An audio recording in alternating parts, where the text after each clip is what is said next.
everyone, my name is Limor, and for those who don't know me, I've been an engineering leader for many years, up until 5 years ago, where I started coaching and focused on coaching women in tech and supporting women and helping them grow in their careers.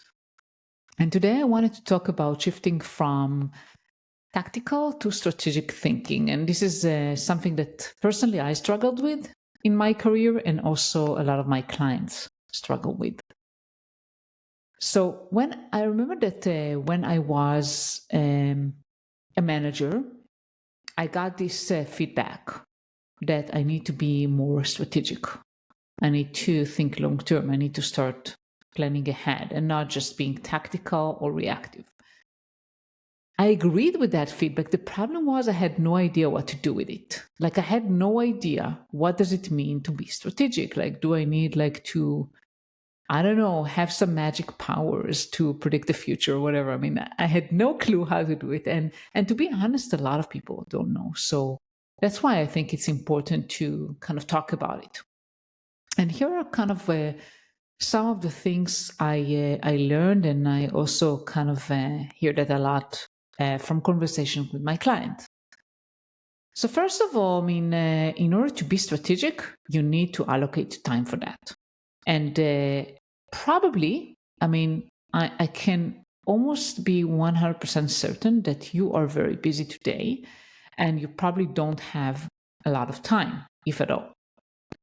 And what you're busy, or at least what I was busy as a manager, I was busy with the day-to-day, with one-on-ones, with different meetings like Scrum, sprint planning, whatever, stand-ups, a lot of things, a lot of day-to-day work.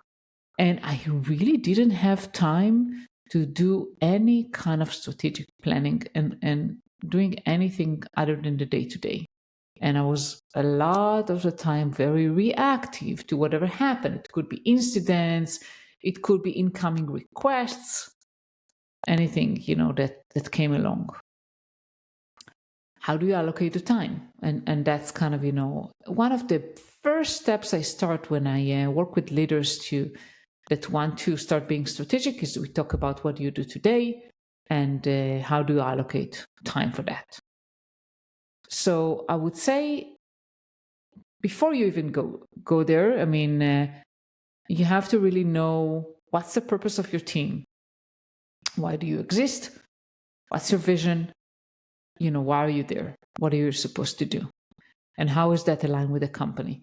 And for that, I created 6-week emails. So if you subscribe to my newsletter, you'll get 6 emails describing you just that. It's called the first 90 days of a leader. By the way, it's not just for the first 90 days, but it's really helpful for someone who's just starting out a new leadership role and help them kind of succeed in their first 90 days in the role. But let's say you know what your team does and why you exist. Then you have to know what do you do on a day-to-day. How do you allocate your time? How do you spend your time today before you even move to being strategic? And many of you probably will say, well, I know what I do. I mean, 20% I do one-on-ones, 30% I do that, whatever it is. And I want to suggest that you do for at least a week a daily log. So every day, recap at the end of the day of what have you done today and how did you spend your time? Like meetings, what meetings do you have? What were some maybe unexpected things that happened throughout the day? Like, how did you spend your time? And that can really give you a lot of insights of what do you usually do on a day-to-day and how your time is being spent. The next question would be, from all the things that you do today, what is a good use of your time and what is maybe less than ideal? And you may say, well, everything I do today is good. So it could be good for what you're doing today and for your current role. And I'm sure that everything that you do, you bring value. But the thing is that if you want to become strategic, which usually means that you want to maybe step up in your leadership and be ready to maybe more responsibility, then you need to be able to let go of some of the things. You cannot do everything and grow. when you grow, you have to let go of some things. What are those things? I cannot tell you. I mean, you really have to figure it. I can help you figure that out, but I cannot really tell you. But usually those are more like a lot of times it's a lot about the day-to-day, like could be team scrum ceremonies, or maybe some of the meetings that you don't have to be. Maybe it's solving technical problems. And I'm not saying that when you grow, you don't need to stay technical. But one of the things I'm seeing with a lot of technical leaders, it's very hard for them to let go of the expertise that they have and of the technical, work that they do. And again, I'm not saying you need to let go of everything, but definitely you need to spend less time on being the problem solver of all the problems and let others solve problems, which means you probably need to spend some time in helping others step up, take more responsibility, grow, and become the next problem solvers after you. So again, just to recap, what do you do today? What are the things that maybe are less ideal for you to spend your time on? Or maybe I'll ask it differently. If you want to step up to becoming more strategic, what are the things that maybe are lower priority of the things you do today, and you should probably, do less of or stop doing, so you can allocate time to becoming strategic. The next question, once you identify maybe some potential items to remove from your time or reduce so you can free up your time, how do you do that? Could be delegating to others, and as I said, upskilling other people. Maybe it's setting boundaries, maybe it's prioritizing. So for example, one thing that happened to me a lot, I was very reactive and very people pleasing. So I used to say yes to everything. So it could be that your problem today is to just say yes to everything, and everything say yes now. So if someone reach out to you and say, oh, I need you to help me with this, you just do it immediately. And maybe that's one of the problems. Maybe you need to start challenging them and say, hey, why is this important? Why is this important right now? Or when do you need it by? And stop kind of reacting immediately. That can be. But again, the answer may vary. I'm just giving some examples. So this is the other thing. As I said, how do you free up your time?